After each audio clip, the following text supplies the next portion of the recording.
Hello friends, कैसे हैं। मैं हूँ मीना। हमारे यूट्यूब चैनल पे आप सभी का स्वागत है। आज मैं गणेश चौथ का बहुत ही प्यारा भजन सुनाने जा रही हूँ। वीडियो पूरा देखिएगा। पसंद आए तो लाइक शेयर सब्सक्राइब करके चैनल को सपोर्ट करें। कमेंट में बताएं कैसा लगा। फूलों से सजा है दरबार, गजानन आ जाओ। फूलों से सजा है दरबार, गजानन आ जाओ।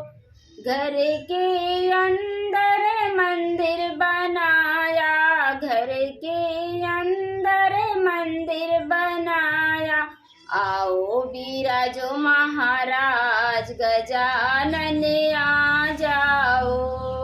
आओ बिराजो महाराज, गजानन आ जाओ।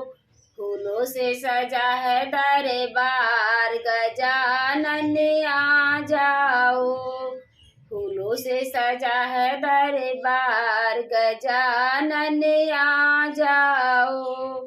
पीला पीताम्बर पीली धोती, पीला पीताम्बर पीली धोती। आओ पहनाऊं महाराज, गजानन आ जाओ। आओ पहनाऊं महाराज, गजानन आ जाओ। फूलों से सजा है दरबार, गजानन आ जाओ।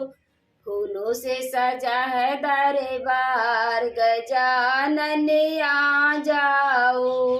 हाथ में मेरे केसर रोली, हाथ में मेरे केसर रोली। तिलक लगाऊं महाराज, गजानन आ जाओ। तिलक लगाऊं महाराज, गजानन आ जाओ। फूलों से सजा है दरबार, गजानन आ जाओ। फूलों से सजा है दरबार, गजानन आ जाओ। देसी घी की जोत जलाई, देसी घी की जोत जलाई। आरती उतारूं महाराज, गजानन आ जाओ। आरती उतारूं महाराज, गजानन आ जाओ। फूलों से सजा है दरबार, गजानन आ जाओ। फूलों से सजा है दरबार, गजानन आ जाओ।